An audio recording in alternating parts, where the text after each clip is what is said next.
మున్సిపాలిటీలు మరియు కార్పొరేషన్లలో పట్టణాల్లో జరిగిన ఎన్నికల్లో చాలా వీరోచితంగా చాలా బ్రహ్మాండంగా మరి పోరాటం చేసిన మా బీఆర్ఎస్ పార్టీ నాయకులకు కార్యకర్తలకు పేరు పేరున సోషల్ మీడియాలో కూడా బ్రహ్మాండంగా పార్టీకి మద్దతుగా అండగా నిలబడ్డ మా తమ్ముళ్ళకి మా చెల్లెలకి అందరికీ పేరు పేరున వారికి హృదయపూర్వకంగా ధన్యవాదాలు తెలియజేస్తూ మరి రాష్ట్ర వ్యాప్తంగా నిజానికి అధికార పార్టీ ఎన్ని రకాలుగా ఈ ఎన్నికల్లో సామధాన భేద దండోపాయాలు ప్రయోగించే ప్రయత్నం చేసినా వారు స్పష్టంగా ప్రజల మనసు గెలుచుకోవడంలో విఫలమైనారు అని చెప్పుకోక తప్పదు.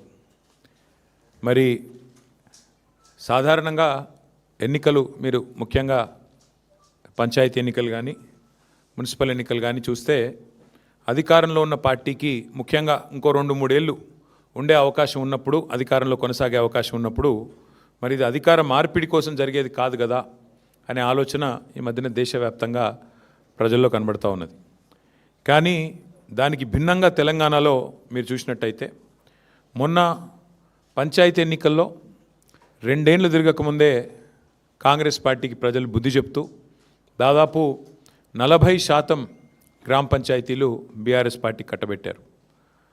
పోనీ ముఖ్యమంత్రి గారి లెక్క ప్రకారం తీసుకున్నా, ఆయన బయటికి వచ్చి కూర్చొని ప్రెస్ల మీద చెప్పిన లెక్క ప్రకారం చూసుకున్నా, ఆయన సహజంగానే మా తక్కువ చేసి చెప్తాడు కాబట్టి 32% అక్కడ ముఖ్యమంత్రి గారి లెక్క ప్రకారం కూడా మాకు సర్పంచుల్లో ప్రజలు గెలిపించారు. 4000 పైచిలకు గ్రామాల్లో మా సర్పంచులు గెలిచారు.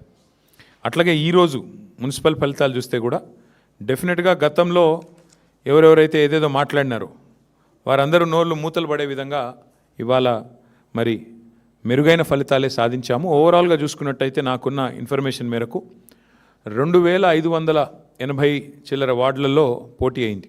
మొత్తం 117 మున్సిపాలిటీలు కార్పొరేషన్ కలిపి 2580+ వార్డ్స్లో మరి ఎన్నిక జరిగితే బీఆర్ఎస్ నాకున్న ఈ నిమిషానికి ఉన్న రిపోర్ట్ ప్రకారం దాదాపు 730 దాకా మాకు ఇప్పటికే ఫలితాలు వచ్చినాయి. ఇంకొక 10-15 పెరిగితే పెరగవచ్చు. ఓవరాల్గా 740-750 దాకా వస్తాయి వార్డులు అనేది మా అంచనా.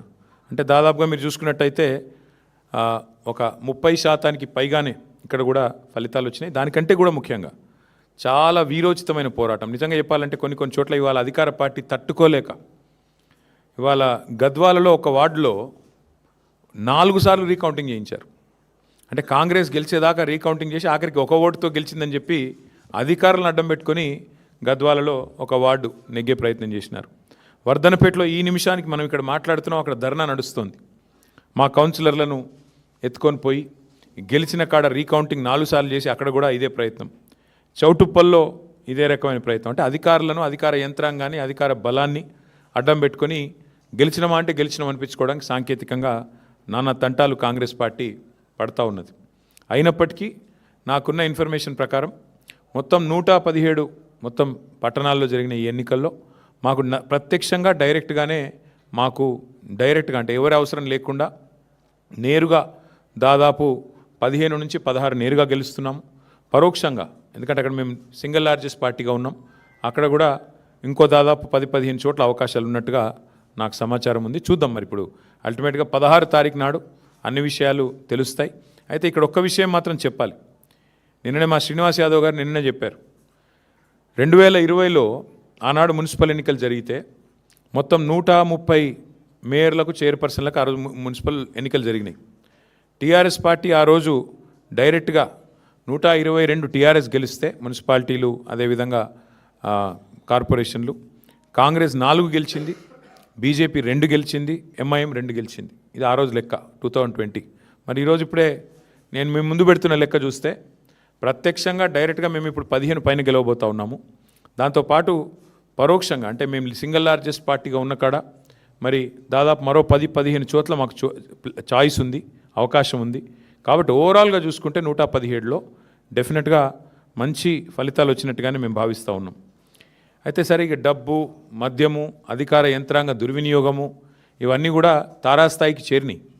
చూస్తూ ఉన్నారు, మీరు కూడా చూస్తున్నారు. ఇప్పుడు మీరు కూడా టీవీలలో మీరు కూడా స్క్రోలింగ్లు ఇచ్చారు, మీరు కూడా వీడియోలు ఇచ్చారు. చాలా చోట్ల మరి పెద్ద ఎత్తున విస్తృతంగా అధికార దుర్వినియోగం కూడా జరిగింది. అయినప్పటికీ ఓటర్లు మాత్రం భయపడకుండా బయటకు వచ్చి ఓటేసినందుకు వారికి కూడా మేము ధన్యవాదాలు చెప్తా ఉన్నాం.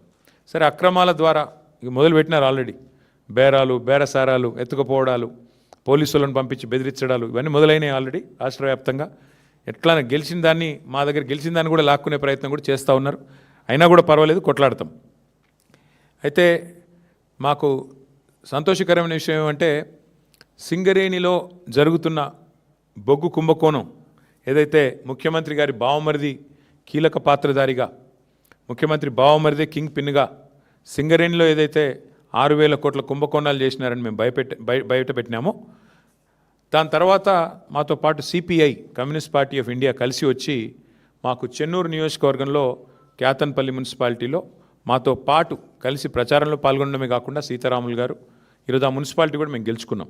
అంటే సింగరేణి ప్రాంతంలో సింగరేణిలో జరుగుతున్న దోపిడీ ఏదైతే ఉన్నదో, ఈ దోపిడీలో ముఖ్యంగా కాంగ్రెస్ బీజేపీ కలిసి పనిచేస్తూ ఉన్నాయి కాబట్టి వారిని నిరోధించడానికి సిపిఐ కలిసి వస్తే వారిని కూడా కలుపుకున్నాం.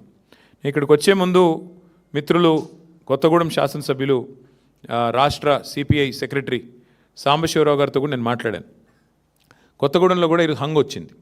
అక్కడ కూడా సిపిఐకి 25 ఏదో వచ్చినట్టున్నాయి, మాకు 9, 10 వచ్చినట్టున్నాయి. కాబట్టి నేను వారికైతే ఓపెన్ ఆఫర్ ఇచ్చినాను. సింగరేణిలో జరుగుతున్న కుంభకోణాలు, సింగరేణిలో జరుగుతున్న దుర్మార్గాలు, అరాచకాలకు అడ్డుకట్ట వేయాలి అంటే డెఫినెట్గా మేము మీతో కలిసి వస్తాము. కాంగ్రెస్ బీజేపీని అడ్డుకోవాల్సిన అవసరం ఉంది. ఎందుకంటే ఈ రెండు చోట్ల కూడా అక్కడ 51% వాటా సింగరేణిలో రాష్ట్ర ప్రభుత్వానికి ఉంది, కాంగ్రెస్ ప్రభుత్వం ఇక్కడ ఉన్నది. 49% వాటా కేంద్ర ప్రభుత్వానికి ఉంది, బీజేపీకి అందులో భాగస్వామ్యం ఉంది.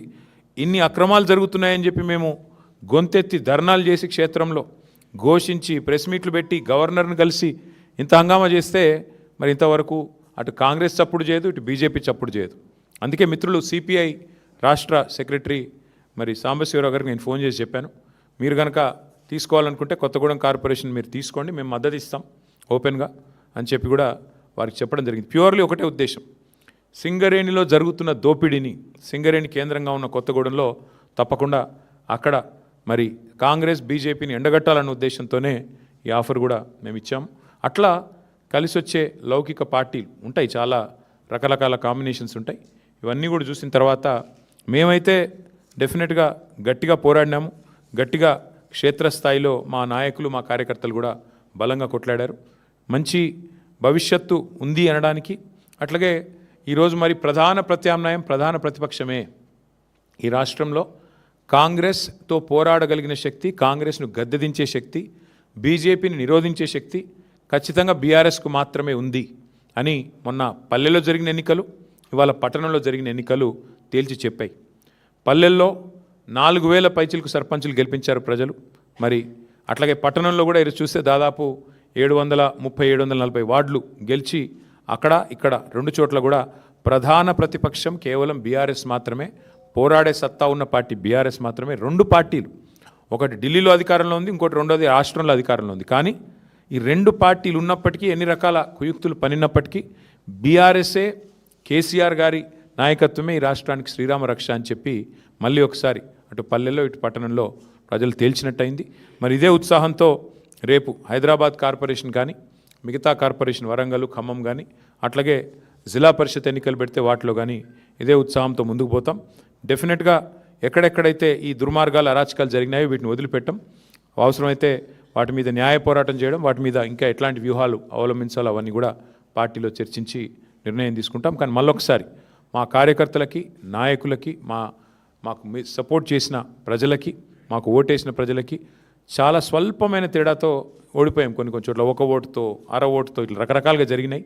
అక్కడ కూడా ఓడిపోయిన వాళ్ళు కూడా ఎవరు నిరాశ పడవద్దని, బేజారు కావద్దని చెప్పి కూడా వారికి కూడా విజ్ఞప్తి చేస్తూ మీకు కూడా మళ్ళొకసారి ధన్యవాదాలు.